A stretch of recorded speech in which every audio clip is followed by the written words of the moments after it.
व्यापम घोटाले के बाद अब कांग्रेस ने लोक सेवा आयोग के अध्यक्ष पर भी सवाल खड़े कर दिए हैं। नेता प्रतिपक्ष सत्यदेव कटारे ने सोमवार को विधानसभा में इस मामले को उठाते हुए कहा कि लोकसभा आयोग के अध्यक्ष की नियुक्ति आरएसएस के इशारे पर की गई है।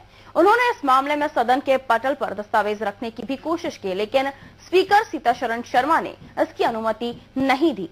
नेता प्रतिपक्ष ने बाद में विधानसभा के मीडिया कक्ष में पत्रकारों के सामने ये सारे दस्तावेज दिखाए और आरोप लगाया कि लोकसभा आयोग के अध्यक्ष की नियुक्ति संघ के एक नेता के इशारे पर की गई है। उन्होंने मुख्यमंत्री की भांजी रितु चौहान की नियुक्ति पर भी एक बार फिर सवाल खड़े किए। वहीं सत्ता पक्ष की ओर से सामान्य प्रशासन राज्य मंत्री शरद जैन ने सफाई देते हुए कहा कि विपक्ष का काम ही अनर्गल आरोप लगाना है।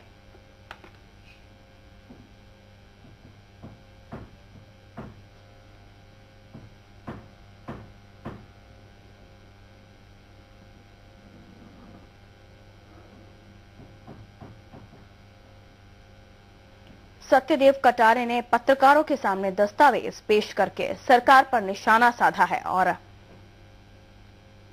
उनका कहना है कि इस मुद्दे पर चर्चा नहीं हो रही है। आपको बता दें कि व्यापम घोटाले के बाद अब नेता प्रतिपक्ष सत्यदेव कटारे ने विधानसभा में इस मामले को उठाते हुए लोक सेवा आयोग के अध्यक्ष की नियुक्ति आरएसएस के इशारे पर की जाने की बात कही है। उन्होंने इस मामले में सदन के पटल पर दस्तावेज रखने की भी कोशिश की, लेकिन स्पीकर ने उन्हें अनुमति नहीं दी।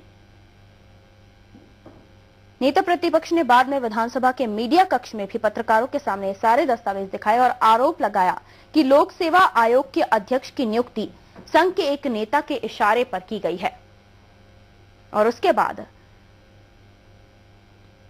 सीएम शिवराज सिंह चौहान की भांजी रितु चौहान की नियुक्तियों पर भी एक बार फिर सवाल खड़े होना शुरू हो गए हैं।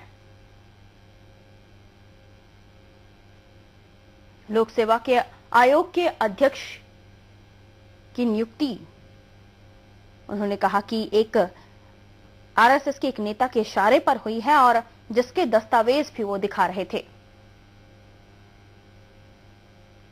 उन्होंने ये दस्तावेज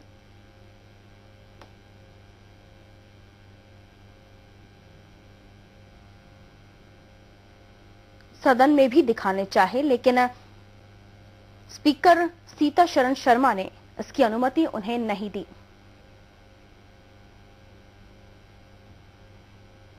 चलिए आपको सुनवाते हैं, मीडिया के सामने बात करते हैं सत्यदेव कटारे ने क्या कुछ कहा।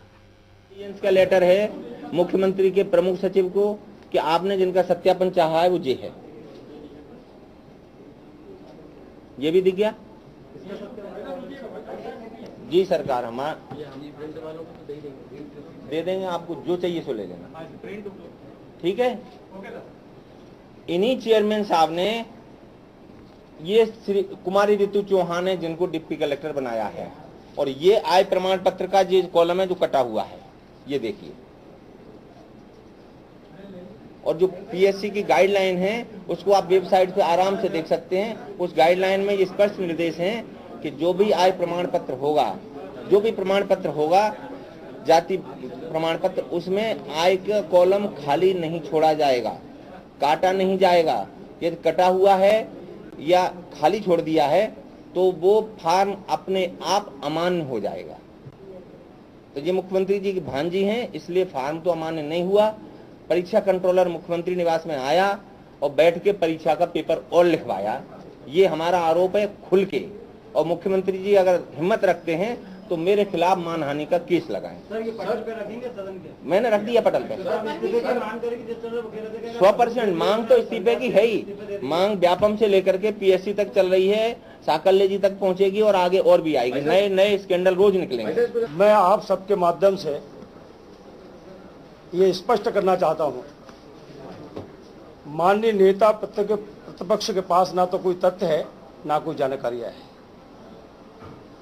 कुछ आईटीआई के माध्यम से निकले हुए कागजों को तोड़ मड़ोड़ के पेश करके वो मध्य प्रदेश में केवल सनसनी पैदा करना चाहते हैं।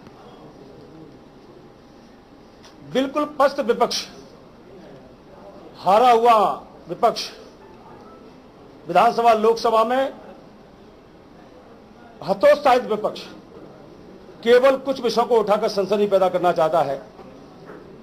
माननीय मुख्यमंत्री जी ने विधानसभा के भीतर बहुत स्पष्ट कहा था, एक बार नहीं 8 बार परीक्षण हो चुका है, इसके बाद भी उस बात को उठाना, ये नेता प्रतिपक्ष की मानसिकता किस ओर जा रही है स्पष्ट होता है।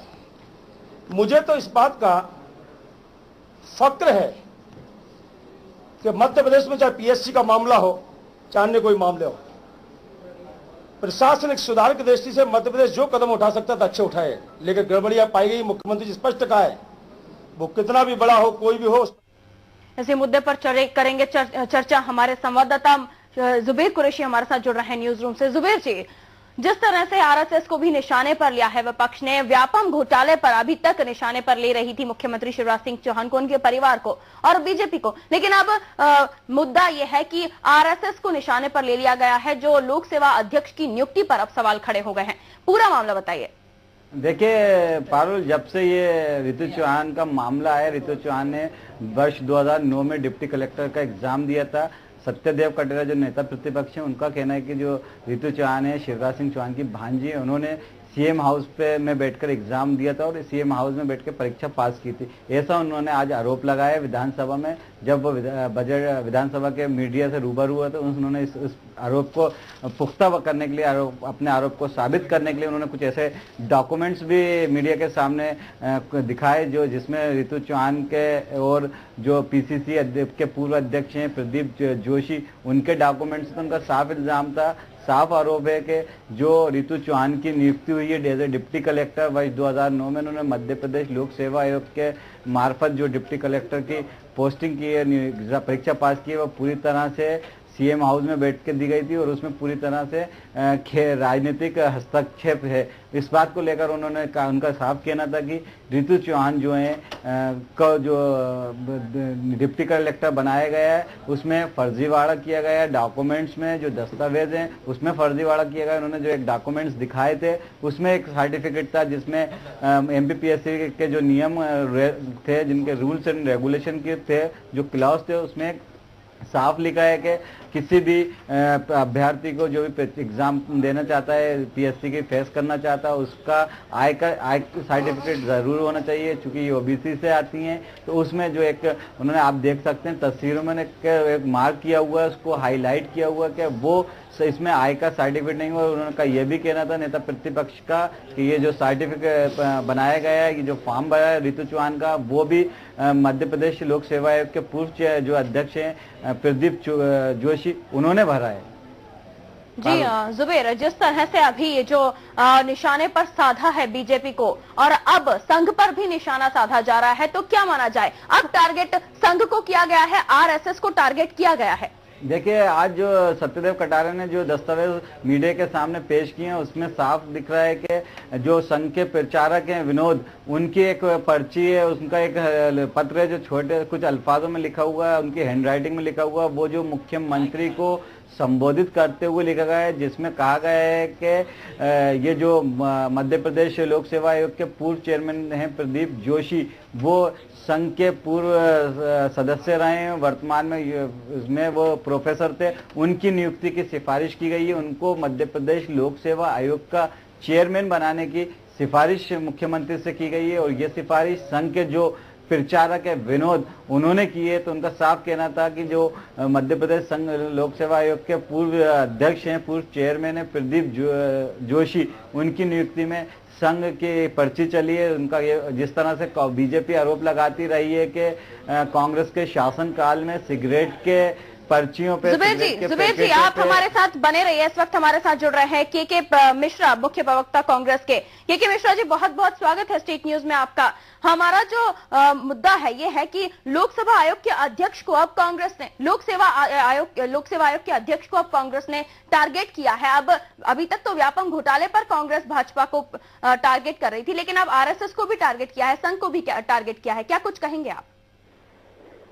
अरुण जी, देखिए, पूरी जो परिस्थितियां हैं वो स्पष्ट कर रही हैं कि संघ के नेताओं का इस पूरे भ्रष्टाचार से और महाघोटालों से सीधा संबंध है जी। संघ के लोग अपने आप को कितना भी पाक साफ साबित करने की कोशिश करें जी, मगर वो व्यापम का मुद्दा हो या पीएससी का मुद्दा हो या अन्य कोई गवर्नमेंट सप्लाई या ठेकेदारी से जुड़ा हुआ मुद्दा भी हो, उन सब में संघ के नेताओं के रिमोट से ही वर्क ऑर्डर किए जाते हैं, नियुक्तियां की जा रही हैं। अन्यथा कोई कारण नहीं है कि संघ के वे नेता जो कुछ दिनों पहले तक बिल्कुल फकीरी जिंदगी जीते थे, आज क्यों विदेशी गाड़ियों में और कैसे घूम रहे हैं। तो कुल मिलाकर ये स्पष्ट है कि संघ के नेताओं का इसमें पूरा इन्वॉल्वमेंट है। जी, अभी दस्तावेज भी दिखाया है, दिग्विजय सिंह जी ने भी दस्तावेज दिखाए हैं इन सबके। सत्यदेव कटारे ने, माफ कीजिए, सत्यदेव कटारे ने भी दस्तावेज दिखाए हैं इन सब चीजों के। तो उसके बाद क्या लगता है कि वाकई जो अभी आरोप आप लोगों ने लगाया है संघ पर, आरएसएस पर और लोक सेवा आयोग के जो अध्यक्ष हैं उनकी नियुक्ति पर सवाल उठाए हैं आप लोगों ने, तो क्या वाकई वो सच है? देखिए, कांग्रेस पार्टी के कोई भी आरोप, चाहे वो माननीय दिग्विजय सिंह जी उठा रहे हो या हाउस में नेता प्रतिपक्ष उठा रहे हो या बतौर कांग्रेस के एक छोटे से कार्यकर्ता के नाते मैं उठा रहा हूं, हम दृढ़ता से कहना चाहेंगे कि हमारे सारे आरोप दस्तावेजी सबूतों के साथ हैं और आने वाले दिनों में हम उन्हें सिलसिलेवार खुलासा करके जनता को और मीडिया को इस बात का एतबार करा देंगे कि हम कोई शाब्दिक जुगाली से ही अपने आरोपों की तीसरी करने वाले नहीं हैं। जी, अभी तक कांग्रेस व्यापम घोटाले को बार बार उठा रही थी, व्यापम घोटाले वाले मुद्दे को बार बार उठा रही थी, तो क्या अब वो मुद्दा आप लोगों ने छोड़ दिया है? अभी ये नया मुद्दा उठाया है आप लोगों ने? नहीं, कोई भी मुद्दे छोड़ना नहीं है और नाम छोड़ेंगे। किसी भी उठाए गए मुद्दे को अंतिम अंजाम तक, क्योंकि व्यापक घोटाले मामले में तो आप लोगों की सुनवाई हो ही नहीं रही ना। बार बार आप लोगों ने विधानसभा में भी इस चीज पर चर्चा होने के लिए बात की और लोकसभा में भी आप लोगों ने जो बजट सत्र था उसमें भी चर्चा करने की बात की, लेकिन चर्चा हो नहीं पा रही है। तो क्या व्यापक घोटाले को आपने कहीं और रख दिया और अब ये नया मुद्दा खड़ा हो गया है रितु चौहान और आयोग के अध्यक्ष की नियुक्ति के बारे में, क्या कहेंगे आप?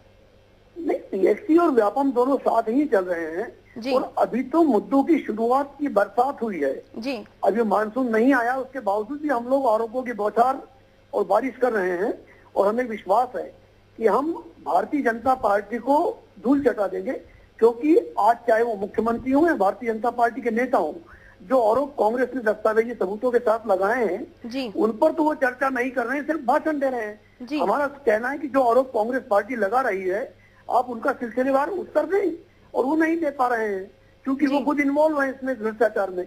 जी जी, के मिश्रा जी, बहुत बहुत शुक्रिया आपका। शुक्रिया। तो ये थे मुख्य प्रवक्ता कांग्रेस के मिश्रा, जिन्होंने सारी बातें बताई कि अब व्यापम घोटाले को छोड़ा नहीं है, व्यापम घोटाले को भी बार बार उठाया जाएगा और उनका कहना है कि अब आरोपों की बरसात कर दी है कांग्रेस ने। अभी मानसून नहीं आया, उसके बाद भी आरोप की बरसात होने लगी है। न्यूज रूम से हमारे संवाददाता जुड़े हमारे साथ, जुबेर कुरैशी, आप हमारे साथ बने रहिएगा। फिलहाल रुकते हैं छोटे से ब्रेक के लिए, जल्द हाजिर होंगे।